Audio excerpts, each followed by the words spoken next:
I held the bank statement tightly as I watched Michael pack his fancy suits into a designer suitcase. He had just transferred $250,000 out of our account, our shared savings from 15 years, gone with just a few clicks on his phone.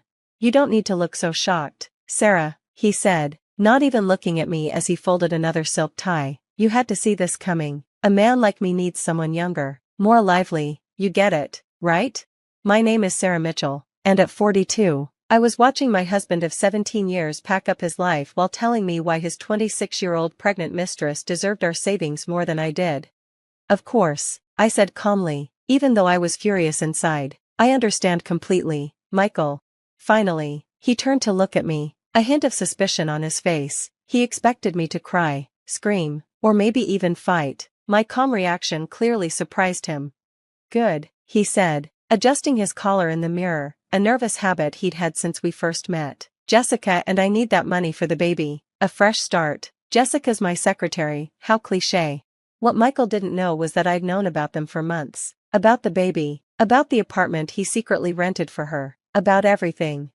I found the first clue 6 months ago while doing our taxes, a strange charge from a jewelry store I didn't recognize. The receipt, which I found in his desk drawer, was for a diamond tennis bracelet, not the kind of gift you give your secretary for a work-related holiday. That discovery led me to dig deeper. I looked through credit card statements, phone records, and bank transfers. Every piece of evidence was carefully documented and stored, not in our house, but in my private office at the university where I taught forensic accounting. Yes, that's right. My husband, the successful investment banker, had been hiding his affair from a woman who taught others how to uncover financial fraud.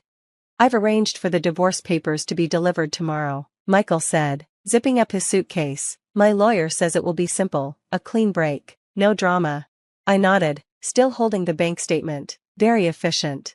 He paused at the bedroom door, frowning a little. "You're taking this well, better than I expected." "What did you expect, Michael?" "I don't know, more resistance. You've always been so." He waved his hand vaguely. "Dependent." I almost laughed. Dependent? He really believed that? Believed that the woman who worked 2 jobs to put herself through graduate school, who built a successful career in academia, who managed our finances from the start, was dependent on him? But that was Michael. He saw what he wanted to see, and for years, I let him see exactly what I wanted him to see.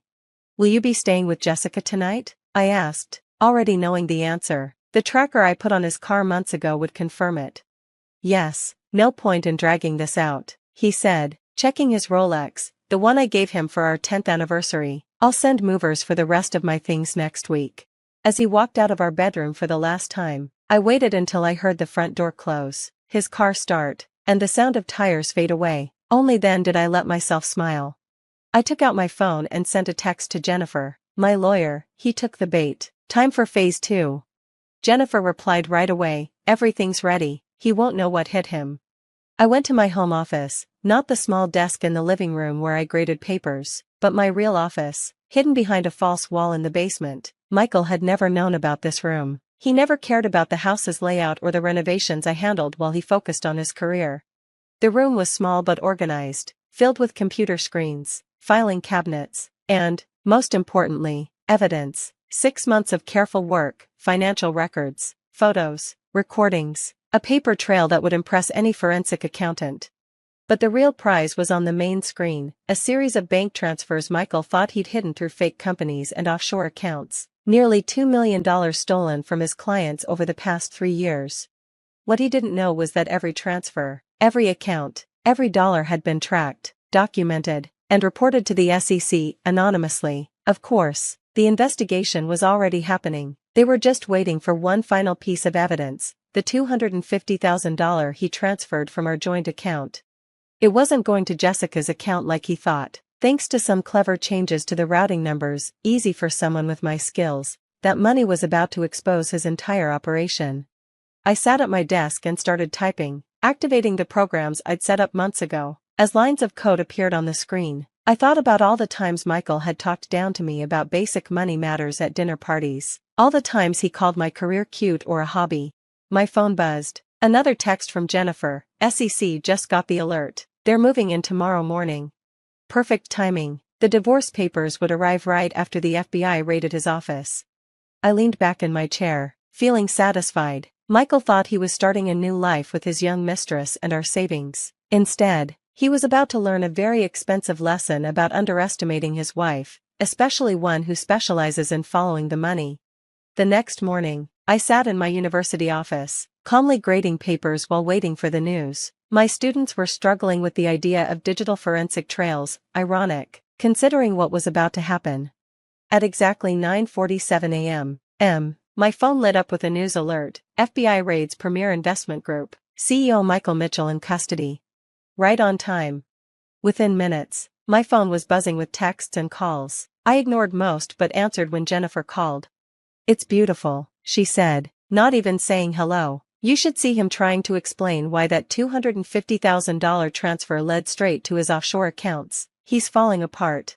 I put my phone on speaker and pulled up the local news livestream on my computer. There was Michael, being led out of his office in handcuffs, his perfect suit wrinkled, his hair messy. The cameras caught his expression perfectly: confusion, anger, and fear.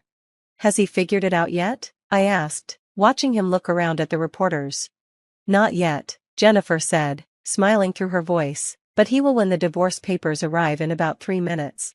I'd timed everything perfectly. The FBI raid would shake him, but the divorce papers would break him, because unlike the simple settlement he planned, these papers detailed his fraud, his affair, and his attempt to hide money before the divorce." "How's Jessica taking the news?" I asked, though I already knew. My sources said she'd been watching the raid from the apartment Michael rented for her. "She left the apartment 10 minutes ago with 3 suitcases and all the jewelry he bought her, including that tennis bracelet that started this whole thing," Jennifer said. "Want to guess where she's going?" "Straight to her lawyer to make a deal with the FBI." "Bingo. Turns out she's been keeping her own records. Smart girl." I smiled, thinking about the anonymous email Jessica got last week, telling her exactly what evidence would help her case. Sometimes, the best moves are the ones your opponent never sees coming. My office phone rang, the university president's office. No doubt they'd seen the news and wanted to talk about my job. I let it go to voicemail. They'd soon find out I'd already resigned. I had other plans. "The divorce papers should have arrived," I said, checking my watch. "Any response?" Jennifer laughed. "Oh, yes. His lawyer just called me, freaking out. Michael's demanding to know," and I quote, "How the hell did she know all of this?" I switched tabs on my computer and opened the offshore account I'd been watching. Just as I expected, the $250,000 Michael transferred yesterday had set off a chain of automatic transactions, each one revealing more of his fraud. While trying to hide our savings from me, he accidentally gave the SEC a clear path to every illegal deal he'd ever made. "The FBI agent in charge wants to talk to you," Jennifer said. "They're really impressed with the evidence you gave them. They said it's the most detailed they've ever seen." "I'm sure they are," I replied, thinking about all the hours I'd spent tracking Michael's money moves. "But I'll let them handle it from here. I have a flight to catch." "Running away?" "More like a strategic retreat. I've got a visiting professor job at Oxford. I've been planning it for months." I glanced at my packed bags by the door. "Seems like a good time for a change of scenery." Jennifer was quiet for a moment. "He really had no idea, did he? About any of it? About who you really are?" "No," I said softly, remembering all the times Michael had ignored my work, my intelligence, and what I was capable of. He saw what he wanted to see: a quiet, dependable wife who handled the household bills and taught basic accounting to college students. He never bothered to learn what I actually taught: financial forensics and fraud detection. Jennifer laughed. "God, the irony." Speaking of which, I pulled up another window on my computer. "His first court appearance should be starting soon. Want to watch? Wouldn't miss it." "But Sarah, what about the money? The $250,000 he took?" I smiled a little. "Oh, that was never our money. That account was just for show, part of the trap. Our real savings." I checked another account on my phone. "Are safe and much bigger." "You really did think of everything." "Had to. When you're married to a financial criminal, you learn to plan ahead." Oxford in the fall was exactly what I needed: the old stone buildings, the quiet libraries, and the distance from everything that had happened. I'd been there 3 months when I got the first email from Jennifer: "Guilty on all counts, 15 years minimum." Jessica turned state's evidence. Apparently, she'd been keeping records of everything since the affair started. Smart girl, like you said, but not smart enough to see she was just another pawn in his game.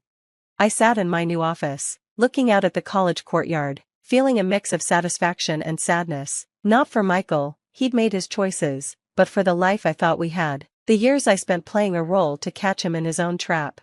A week later, I got another email, this time from the FBI's Financial Crimes Division. They wanted me to help with other cases. They were impressed with how I'd tracked Michael's fraud, especially how I'd used his own arrogance against him. Your expertise would be invaluable, they wrote, especially in cases involving long-term financial deception.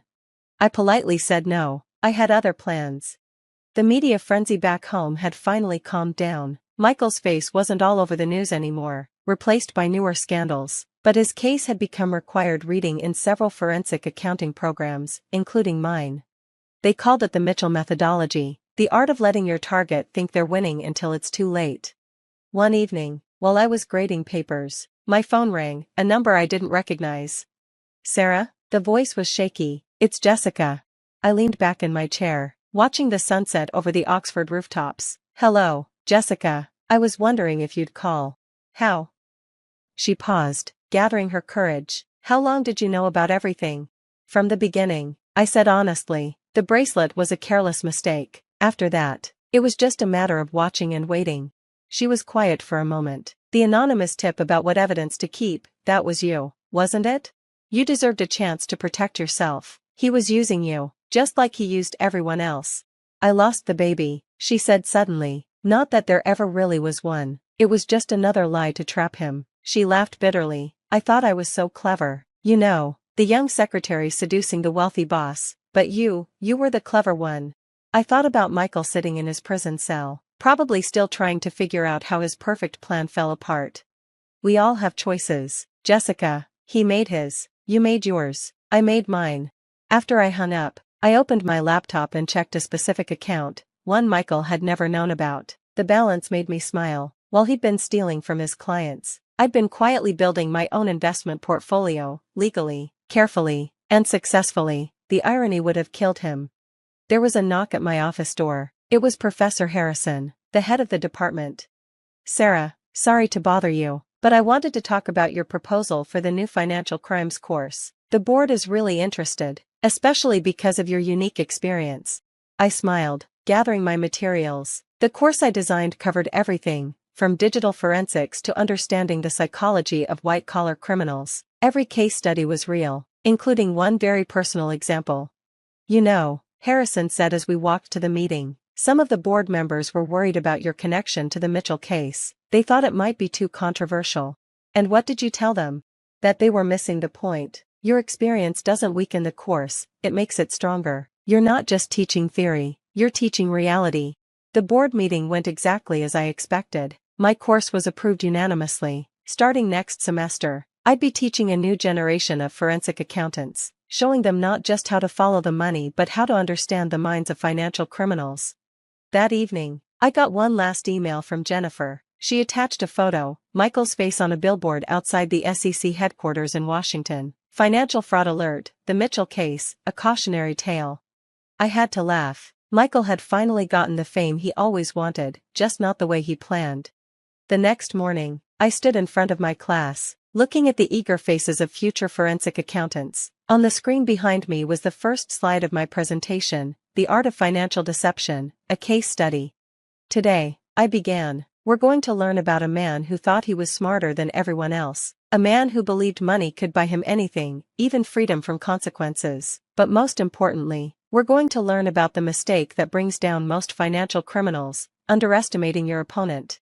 As I started the lecture, I thought about that day in our bedroom, watching Michael pack his bags, so sure of himself. He never once considered that his quiet, dependable wife could bring down his entire empire. That was his mistake, one of many. The students were fascinated as I explained the methods, the careful records, and the patience needed to uncover long-term fraud. None of them knew they were learning from the person who brought Michael down. To them, I was just Professor Mitchell, an expert in financial forensics. And that's exactly how I wanted it, because sometimes, the best revenge isn't just about winning, it's about using your victory to stop others from going through the same thing. Every student I teach, every case I work on, every fraud we uncover, that's my real legacy. Michael wanted to be remembered as a brilliant financier. Instead, he'll be remembered as a warning, a case study in greed and deception. And me? I'm exactly who I've always been, just not who he thought I was. That's the final lesson I teach my students. The most dangerous opponent isn't the one who shows their hand, it's the one who waits, watches, learns, and plans until the perfect moment to reveal the truth. Some call it justice, some call it revenge. I call it forensic accounting.